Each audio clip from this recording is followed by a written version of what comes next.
Hello, मैं S के Gupta exam material पर आपका स्वागत है। अगर चैनल को सब्सक्राइब नहीं किए तो सब्सक्राइब कर लीजिए, बेल आइकन को भी दबा दीजिए जिससे हर नोटिफिकेशन आपके पास पहुंचे। और दोस्तों में ज़्यादा से ज़्यादा शेयर करें, सब्सक्राइबर करें। रेलवे के जितने सारे एग्जाम हैं आपके लिए मोस्ट इंपॉर्टेंट क्वेश्चन लेके आए हैं। टॉप 20 क्वेश्चन लेके आए हैं जो आपके लिए बहुत ही फायदेमंद साबित होने वाला है। आप इसे ज़रूर देखें, अच्छे से देखें, जिससे आपको फ़ायदा एग्जाम में मिल सके। ALP, RPF, SI technician, JI, NTPC, TCCC group D के लिए मोस्ट इंपॉर्टेंट क्वेश्चन है। चलिए क्वेश्चन पर चलते हैं। फर्स्ट क्वेश्चन, कौन सा पदार्थ नाभिकीय रिएक्टर में मंदक का काम करता है? कौन सा पदार्थ नाभिकीय रिएक्टर में मंदक का काम करता है?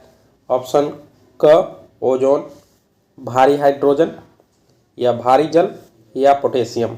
आप लोग इसमें सेट लगाइए कि 20 नंबर में कितना नंबर आ रहा है। आप ज़रूर कमेंट करें जिससे हमको ये भी फायदा। तो इसका आंसर हो जाएगा भारी जल। भारी जल को DTO भी कहा जाता है। भारी जल का DTO कहा जाता है। DTO का अणुभार जो होता है 20 होता है। DTO को पूरा नाम ड्यूटेरियम ऑक्साइड भी कहा जाता है। क्या कहा जाता है? ड्यूटेरियम ऑक्साइड भी कहा जाता है। ओजोन का सूत्र O3 होता है। ठीक है, नेक्स्ट पर चलते हैं। किस नियम में कहा गया है कि सभी गैसों के समान में दाब का ताप की समान अवस्था में दाब व ताप की समान अवस्था के अंतर्गत अणुओं की संख्या समान होती है? तो ये कहा जाता है अवोगाद्रो का नियम है, चार्ल्स का नियम है, फैराडे का नियम है, या बॉयल का नियम में कहा जाता है। तो इसका आंसर हो जाएगा अवोगाद्रो के नियम में कहा जाता है। नेक्स्ट पर चलते हैं। कृत्रिम रूप से फलों को पकाने के लिए प्रयोग होने वाली गैस कौन है? कृत्रिम रूप से फलों को पकाने के लिए प्रयोग होने वाली गैस कौन सी है? ऑप्शन देख लेते हैं। मीथेन है, या इथेन है, या एथिलीन है, या एसिटिलीन है।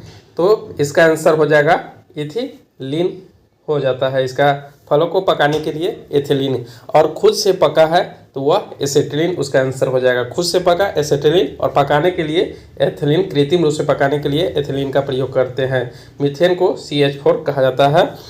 नेक्स्ट पर चलते हैं। बिजली से लगी आग बुझाने में प्रयुक्त होता है।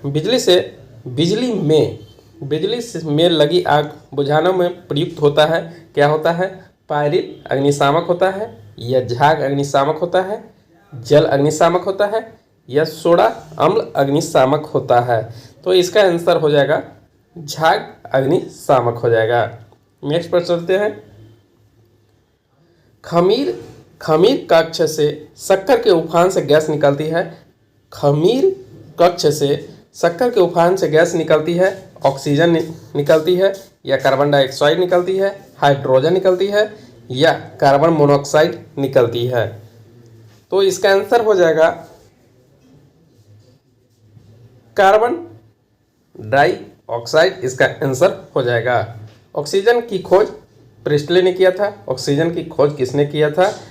प्रिस्टले ने किया था। हाइड्रोजन की खोज कैवेंडिश ने किया था। कार्बन डाइऑक्साइड का सूत्र होता है CO2 होता है। नेक्स्ट पर चलते हैं।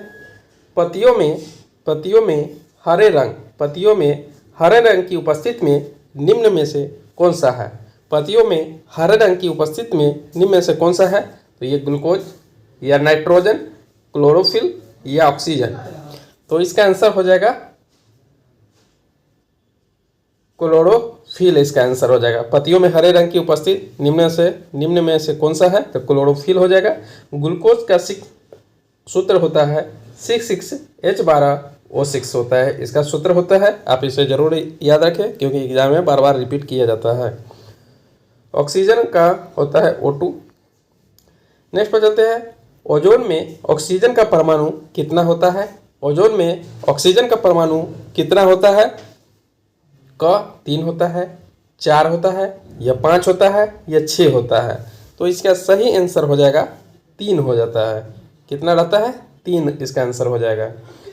नेक्स्ट पर चलते हैं। सन 1942 में एनरिको फर्मी ने निम्नलिखित में से किसकी खोज की थी? सन 1942 में एनरिको फर्मी ने निम्नलिखित में से किसकी खोज की थी? परमाणु रिएक्टर की खोज की थी, एटम बम की खोज किया था, डायोड बल्ब के या हवाई जहाज के खोज किया था? तो इसका एनरिको फर्मी ने किसकी खोज की थी? तो ये परमाणु रिएक्टर की खोज एनरिको फर्मी ने किया था। एटम बम की खोज ओटो हॉर्न ने किया था। ओटो हॉर्न ने एटम बम की खोज किया था और हवाई जहाज की खोज राइट ब्रदर्स ने किया था। नेक्स्ट पे चलते हैं। जब एक वस्तु एक समान वृत्तीय वेग उत्पन्न करती है, जब एक वस्तु एक समान वृत्तीय वेग उत्पन्न करती है तो निम्नलिखित में से कौन सा परिवर्तित होता है? ऑप्शन पर चलेंगे। पहला द्रव्यमान या संवेग, गति या दिशा। कौन परिवर्तित होता है? तो ये दिशा परिवर्तित होता है। नेक्स्ट पर चलते हैं।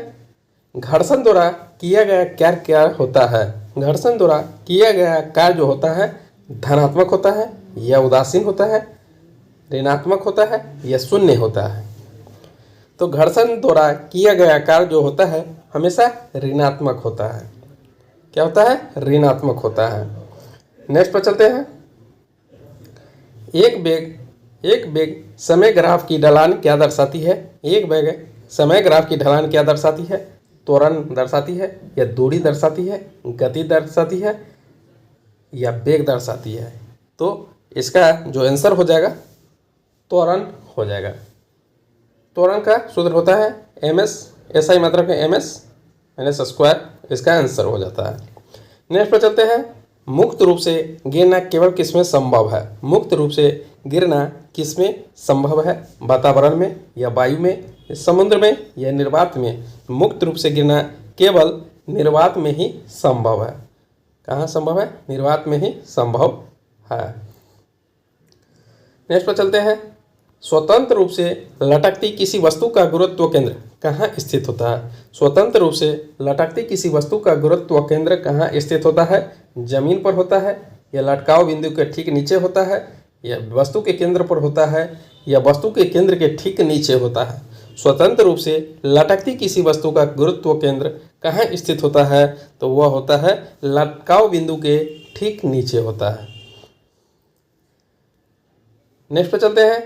कार्य करने का सामर्थ्य क्या कहलाता है? कार्य करने का सामर्थ्य क्या कहलाता है? शक्ति कहलाता है, ऊर्जा कहलाता है, द्रव्यमान कहलाता है, ऊष्मा कहलाता है? तो कार्य करने की सामर्थ्य को ऊर्जा कहते हैं या कार्य करने की क्षमता को ऊर्जा कहते हैं और कार्य करने की दर को, क्वेश्चन रहेगा, कार्य करने की दर को शक्ति कहते हैं। कार्य करने की दर को शक्ति कहते हैं और कार्य करने का सामर्थ्य या ऊर्जा रहे, क्षमता रहे तो उसे ऊर्जा कहते हैं। नेक्स्ट पर चलते हैं। यदि वस्तु व विस्थापन शून्य हो तो किसी बल द्वारा वस्तु पर किया गया कार्य कितना होगा? यदि वस्तु का विस्थापन शून्य हो तो बल द्वारा वस्तु पर किया गया कार्य कितना होगा? क्या होगा? तो इसका जब वस्तु का विस्थापन शून्य होगा तो किया गया कार्य भी शून्य ही हो जाएगा, शून्य ही हो जाएगा। नेक्स्ट पर चलते हैं। लगभग 2/3 जाति पृथ्वी पर कौन सा है? कौन संघ का है? पोरिफेरा संघ का है या आर्थ्रोपोडा संघ का है या स्केलेमिन्थिन्स या टीनोफोरा संघ का है? तो ये आर्थ्रोपोडा संघ का है। नेक्स्ट पे चलते हैं। भोजन का पाचन समान रूप में कहाँ होता है? भोजन का पाचन समान रूप से कहाँ होता है? तो वह यकृत में होता है, जठर में होता है, छोटी आंत में होता है या बड़ी आंत में होता है? तो इसका आंसर हो जाएगा भोजन का पाचन समान रूप से छोटी आंत में होता है। कहाँ होता है? छोटी आंत में होता है। नेक्स्ट पर चलते हैं। मादा जनन हार्मोन है, मादा जनन हार्मोन कौन कौन है? एस्ट्रोजन है या प्रोजेस्टेरोन है या रिलैक्सिन है या इन सभी है? मादा जो हार्मोन है एस्ट्रोजन भी है, प्रोजेस्टेरोन भी है, रिलैक्सिन भी है, यानी इसका आंसर हो जाएगा ये सभी। नेक्स्ट पर चलते हैं। मेढक के हृदय में कितने कक्ष होते हैं? मेढक के हृदय में 2 कक्ष होते हैं या 3 कक्ष होते हैं, 4 कक्ष होते हैं या 5 कक्ष होते हैं? तो इसका आंसर हो जाएगा मेढक के हृदय में 3 कक्ष होते हैं।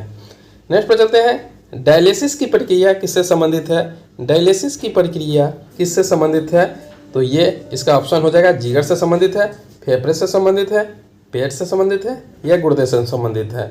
तो इसका आंसर हो जाएगा गुर्दे से संबंधित है। ये रक्त को साफ किया जाता है इसमें। ठीक है, अगर आप लोगों को पसंद आया हो तो प्लीज़ लाइक, सब्सक्राइब, कमेंट करना ना भूलें और इसमें कितना मार्क्स आ रहे हैं आप इसे ज़रूर कमेंट करें। मिलते हैं नेक्स्ट वीडियो में।